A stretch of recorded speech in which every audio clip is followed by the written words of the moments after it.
Donc je te propose de passer à un autre exercice ici, où là justement on voit qu'on a des courbures, etc. Et on a une problématique ici. Donc quand j'enseignais en fait Illustrator dans une école parisienne, eh bien on avait je leur donnais souvent un exercice comme celui-ci là, et je leur disais souvent il faut d'abord réfléchir avant de commencer.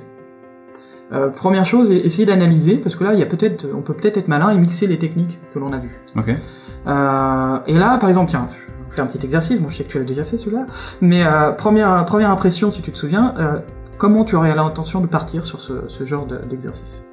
Comment tu essaierais de dessiner ça? Bon, déjà, il y a des formes qui se répètent. Exactement. Il y a une symétrie et des primitives. Et après, ouais, bon, je pense par composition. Là, peut-être où j'aurais de la difficulté, c'est m'assurer, tu vois, que les tracés soient bien collés. Tu vois ce que je veux dire? Qu'on partage bien les mêmes courbes. Voilà. C'est peut-être là où j'hésiterais. Et effectivement, et l'astuce ici, quand on regarde bien, effectivement, alors il y a de la symétrie, mais il y a aussi de la rotation, à 180 degrés. Ouais. Et on s'aperçoit effectivement que, bon déjà là il y a une forme qui est l'intersection de deux formes, donc on va dessiner que cette forme-là et que cette forme-là. Tout simplement, on va pas s'embêter. Et que du coup cette forme-là, on va l'obtenir automatiquement, cette une par extraction, ok. Et qu'une fois qu'on aura fait ce bloc, eh bien, il suffira de faire une rotation. Ici. Très bien. Donc ça c'est déjà juste penser, regarder, est-ce qu'il y a moyen de simplifier la vie, voilà. La création. Voilà, soyons des vrais feignants, essayons de réfléchir 5 minutes avant. Voilà. Je crois que c'était Lincoln qui disait si on me donne 6 heures pour couper un arbre, je passerai 4 heures à affûter ma hache. Ça c'était la petite pause culturelle. Ah tu m'as tué. Ah là, comme ça. Donc, ah ouais, pause culturelle, de temps en temps, ça fait du bien. Donc ici, si je viens sur cet exercice, donc A, P. A, P. Faut qu'on trouve, hein. Voilà. Mais on va trouver d'ici la fin. Abraham Lincoln, ça marche pas. Non, Lincoln, non. Donc ici, on va regarder, donc je vais commencer par ce point ici. Donc quand je viens étirer ici, donc ça c'est classique, il faudra faire attention, je vous le dis tout de suite, on va voir le piège tout à l'heure, je vais en faire exprès tout à l'heure de finir, donc ça sera pas une erreur. En fait, ici, il y aura cette poignée qui influencera le passé. Donc quand on va reboucler, ça sera le passé. Ah bah oui. Ok. Elle sera là. Elle sera là, ok. Donc je vais dézoomer un petit peu pour prendre ce point-là, et ici, je viens travailler, ok. Je peux relâcher, hein, de toute façon, parce qu'avec ma touche enfoncée... Ah, ta fameuse astuce. Hein. Voilà, et je peux reprendre aussi ici, par exemple, mon tracé, ma courbe. C'est bien, ça me rappelle un peu dans Flash Pro, il y avait ça. Ouais. Tu pouvais sélectionner un segment. C'était un peu comme ça, c'est comme ça qu'on dessine dans Flash Pro aussi, ça, en manipulant les segments. Et là, regarde, je vais annuler exprès maintenant, pour vous montrer autre chose. C'est que ici, en fait, quand je fais ça, hein, donc imaginons là je l'ai bien fait, je vais devoir ensuite gérer la cassure ici. Donc pour gérer la cassure, de deux méthodes. Soit j'ai déjà, quand j'ai tracé ici, j'ai été parfait, ok, j'ai rien à refaire. Ok, donc là t'es content. Donc dans ce cas-là, je peux ajouter la touche Alt, ici, enfin je vais appuyer ici, excusez-moi, la touche Alt après, excusez-moi, c'est moi qui dis des bêtises, et je vais pouvoir casser le futur. Le futur courbe ira dans ce sens-là. Okay. Donc si je viens mettre un point, eh bien il va être influencé par ça, au lieu d'être influencé de cette manière. Ouais, ok. Donc ça, c'est ce qu'il fallait faire attention ici. Donc si je vais le refaire rapidement, ici c'était juste pour vous montrer. Je dézoome pour éviter hein, le zoom intempestif quand on touche les bords du document. Ici, voilà, et c'est pour ça là que je vais reprendre ce que j'appelle le zoom intempestif, c'est que quand on est en train de tracer, parfois on a ça, et hop, tout d'un coup on se retrouve... un débord, voilà, c'est parti. C'est ça que je voulais éviter. Maintenant, donc je suis ici, j'appuie sur Alt, je bascule sur cet élément, par exemple ici. Et ici, on regarde bien, donc on avait énoncé dans la façon de dessiner, hein, dans l'atelier précédent, qu'on regardait les quarts de cercle, hein, même s'ils sont étroitisés, mais les quarts de cercle. Et ici, on a un quart de cercle, et ensuite ça part dans l'autre sens. Donc mon point, je vais le mettre là où je pense qu'il va y avoir, attention au double clic, qu'il va y avoir, en fait, une zone. Et ici, vous voyez que je suis en train de fermer, et que je vais ici pouvoir, en fermant, appuyer sur Alt pour être sûr qu'il ne parte pas en fait en opposé par ici, et faire ma pointe directement. Donc là on s'aperçoit que finalement j'ai quoi 3 points pour faire cette forme. Là où beaucoup de débutants auraient mis beaucoup plus de points, et le problème de mettre plus de points, si je reviens juste ici, sur un autre élément, je reviens ici, on pourrait faire ça, on pourrait faire ça, on pourrait faire ça, donc ça va être déjà l'optimisation, bien entendu. Hop là, on pourrait faire ça.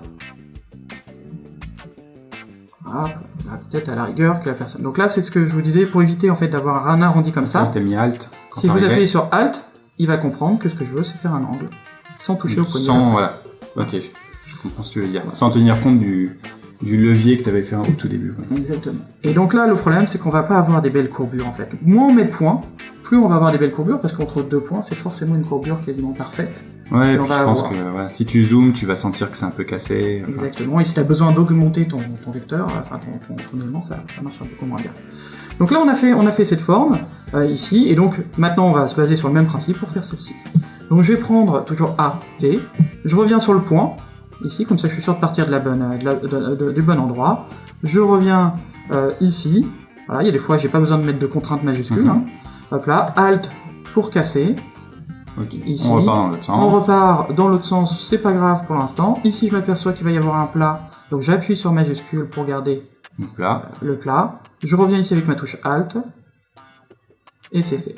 Maintenant, je peux revenir ici avec eh bien, mon élément, soit rajouter un point s'il y a besoin, okay, soit retravailler tout simplement sur mes vecteurs ici, de manière synchro ou avec les deux ensemble. Okay. Et voilà.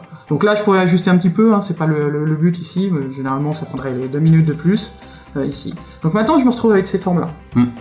Ok. Donc ce que je vais pouvoir faire, c'est utiliser mon outil concepteur de forme. On a vu dans un autre épisode comment le régler, hein, je le remontre très rapidement en détection d'espace, et d'avoir les petits curseurs de couleur, il faut cocher cette case, juste pour le rappel, pour ceux qui prendraient que cet épisode. Et bien ici, je vais prendre une couleur. Alors, nous afficherons le lien vers les autres épisodes. Bien entendu. Voilà. Et ici, interactif. Avec les petites flèches, donc le petit curseur que je viens de faire. Là, tu te balades dans ton nuancier. Exactement. Là, ce qui m'affiche, c'est la couleur sélectionnée et ses couleurs voisines. Donc avec ma flèche, sans avoir besoin de faire d'aller-retour. Ouais, c'est super ça. Je viens ici. Voilà. Et puis je vais prendre une autre couleur. Et ça dans InDesign aussi. Dans InDesign, non. Il y a pas un truc. Ah non, ça me fait penser à, tu sais, quand t'importes plusieurs images. Oui. Et tu te balades avec les flèches. Exactement, c'est le même comportement par contre de curseur, mais ici. Donc là maintenant, ça y est, je me retrouve avec cette forme ici. Voilà, qui est la forme que je voulais obtenir, j'ai plus besoin du contour ici. Voilà. Donc maintenant, comment je vais travailler ici? Eh bien, on va peut-être déjà faire ce morceau-là, et ce morceau-là, il va être assez simple à faire. Donc ça, tu peux extraire l'intersection là que tu viens de créer au milieu. Exactement. Alors là, en utilisant l'outil concepteur de forme, avant, pour faire ce genre de choses, on a utilisé le Pathfinder. Ouais. Hein, on a vu un épisode, le Pathfinder, encore une fois, est très très bien pour des cas complexes, mais maintenant pour juste des assemblages comme ça rapides de forme, le concepteur de forme est parfait, surtout pour faire de l'essai créa, pour aller très vite, c'est parfait pour ça.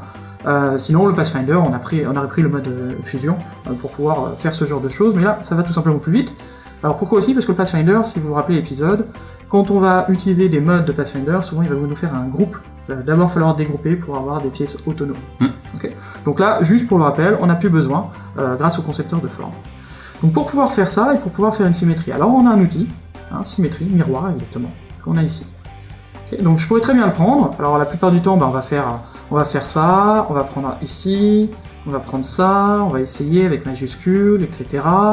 Il y a des fois, d'autres personnes vont prendre Alt, dupliquer, faire la symétrie, édition, etc. etc. Ouais. Le moyen le plus simple pour être sûr en plus d'être bien positionné, c'est que vous prenez l'outil et vous allez faire Alt et double clic, ou clic simple sur le point de symétrie.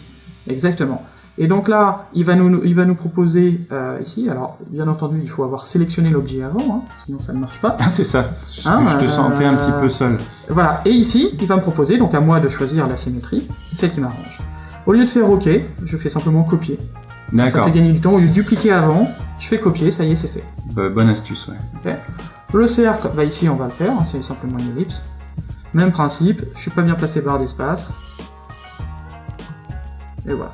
Souvent on réinterprète, donc on n'a pas non plus toujours besoin d'être parfait, sauf si c'est redessiner un logo, on essaye d'être au plus juste. Non mais c'est très bien Stéphane. Voilà, quand même. Et puis là tu peux refaire un petit coup de symétrie ou pas? Alors là ça va pas être la symétrie justement. Ah bon? Non. C'est une rotation. Exactement. Donc je vais prendre ici mon outil de rotation. Je vais faire Alt sur le point central ici. je fais 180 degrés, hein, donc on va à 180 degrés, une Ah copie, là, c'est génial ça. et c'est fait. Donc c'est pour ça qu'il faut bien réfléchir avant. D'habitude, moi j'aurais copié-collé, j'aurais fait le truc avec Shift et tout, mais... Essayer de recaler, En fait, prendre tu le magnétisme. double-cliques et ça fait apparaître les paramètres de l'outil. Double-clic c'était avant, et j'ai gardé l'habitude, mais un seul clic avec Alt suffit. Ou Alt-clic. Ouais, exactement. Et puis ensuite, bon, bah, à vous de reprendre, de changer les couleurs, etc., etc. C'est une fois qu'on a les pièces, c'est fait, hein, on a un vecteur qui est propre assez rapidement. Super. Est-ce que tu as d'autres exercices Oui, sous la main d'autres difficultés, d'autres exemples, effectivement, oui. à suivre?